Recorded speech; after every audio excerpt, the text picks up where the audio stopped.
Now, the activity series just tells you the reactivities of metals. So looking at this, what is the most reactive metal we have here? Lithium. It's the top one. It's the most reactive. It's as simple as that. We're going to use it to predict the products of single displacement reactions. So I would like you to, I guess, start kind of taking notes here.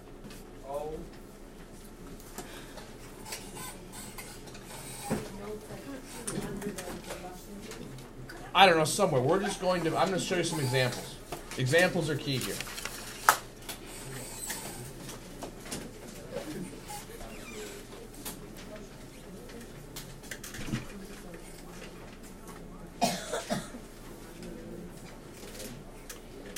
Now, let's start with this example right here.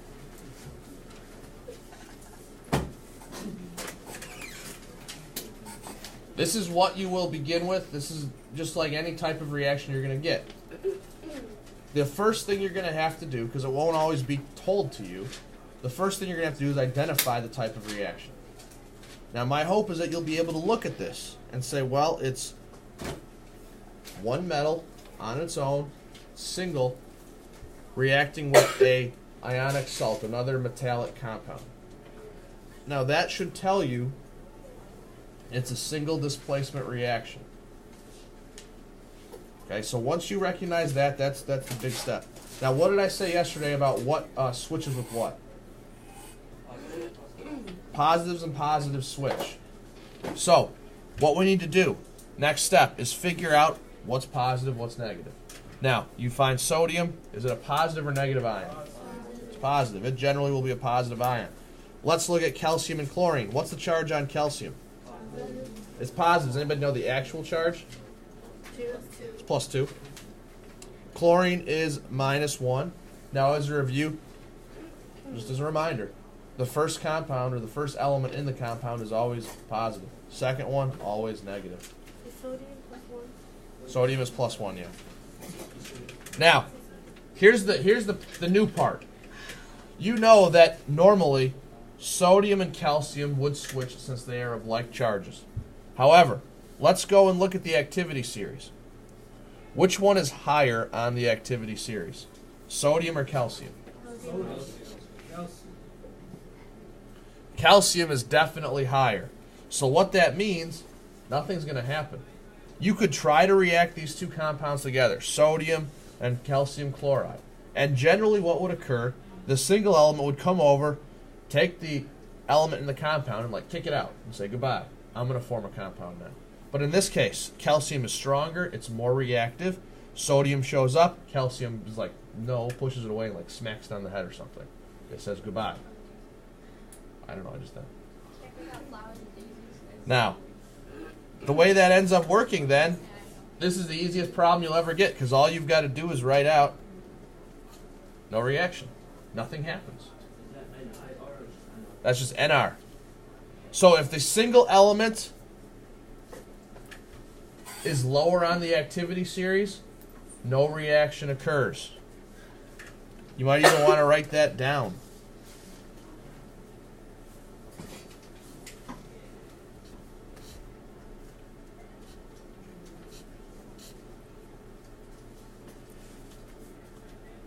And these are generally going to be your favorite type of problem because it mean you don't have to do anything except write 2 letters. Yep. If it was magnesium, would it do the reaction? Hang on. So, here, I'll leave that there for a second. Wait, what's that word at the end of the first sentence? Lower. Lower. Is that lower or lowest? Lower. Just has to be below it. So yeah, basically, what you can then see, I'm just going to put this down here. Can you still see that? If you look here, the only 2 metals that could kick out calcium would be potassium and lithium. Nothing else would work.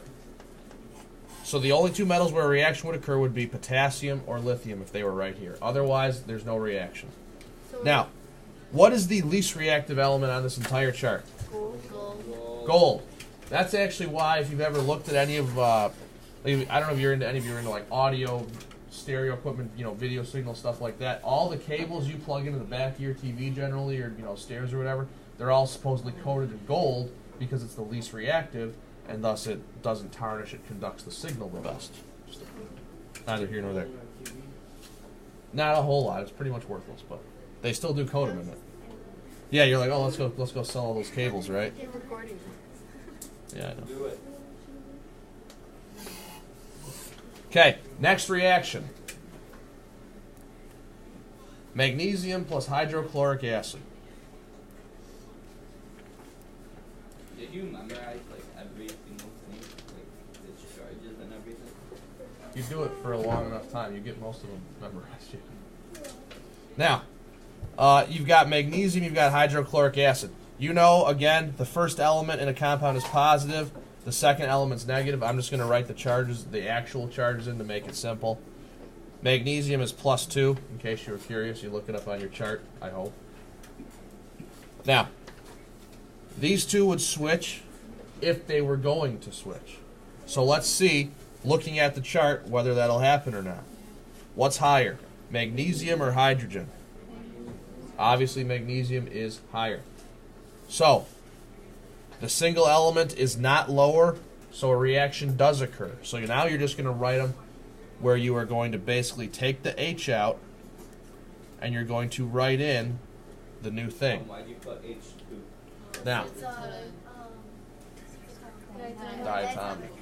Now, that's a good question. This is a lot of review stuff for you here. It combines a ridiculous amount of material you have to remember. The general way, H2 occurs because it's diatomic. When you write hydrogen by itself, there must be two of them. Only when it's by itself. In addition, it does not matter if this is first or second, since I know some of you are wondering. It makes no difference whether it's H2 here or there. You flip them around, doesn't matter what's on what side of the plus. How about Mg is +2, chlorine's -1, so you need 2 chlorines to balance out that charge of magnesium and make it neutral. Now you could go back and actually balance this. To do it, you would just put a 2 there, because you'd have 2 hydrogens, 2 chlorines, 2 hydrogens, 2 chlorines, you're done. Yes? The question is, for the diatomic, is the only one H, where No. you have 2 alone? No, it's H, and then it is All the rest of them? nitrogen over to fluorine, and fluorine down to iodine on the periodic table. it always And, determines? another question is, so for the Cl, you put 2 because you have 2 for, because magnesium already has 2? Yep. Um, Yeah. Now, this is the next reaction. Write this one down. Different type. it always determines on the single element. Yeah. Single element always.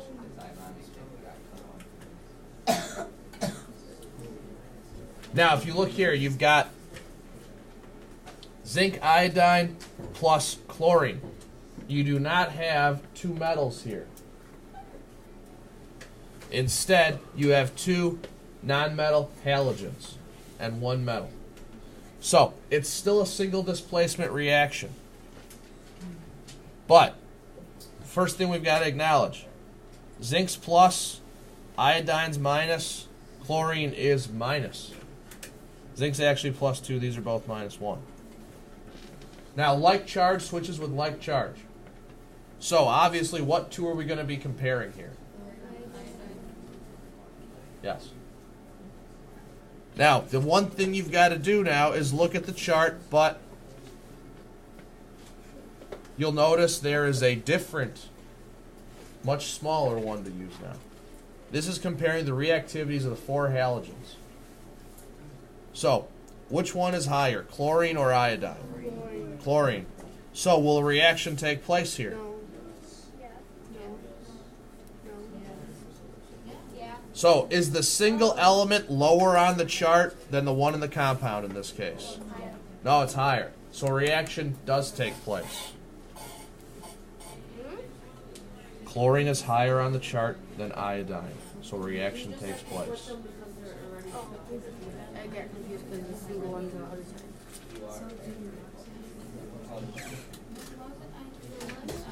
Because it's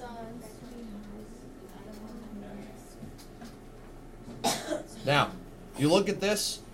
Okay, let's review again. This is Cl2 because zinc is +2, chlorine is -1, and you have to remember that. I should not have to keep telling you guys this. I2, diatomic. This one we haven't stressed a lot yet, but now it's going to become far more important. So I2, remember, iodine is one of those diatomic molecules. Is it balanced already? Yes, it is. Now, Do you always have to balance them? yeah. A lot of these, though, are going to all be balanced already. Most of Do these they are. balance each other in like light, like by itself? Yeah, the reason we balance them is because in nature, you don't just have one molecule or one molecule reacting with one ionic compound. It doesn't work like that. There's millions upon millions of these things doing it, and the reaction itself balances itself out, yes, as it goes. That's just how it works. That's the ratio. So, last example. Look at this one. You've got F2, Cl2. Zinc's positive, fluorine, chlorine, so you're gonna look at those two. What's higher, fluorine or chlorine? Fluorine. So does a reaction take place? No, it doesn't. Because the one in the compound is higher on the activity series than the one not in the compound. So Does that stand for no reaction? yes. Good guess. Why is it not in reaction? Because fluorine is more reactive than chlorine.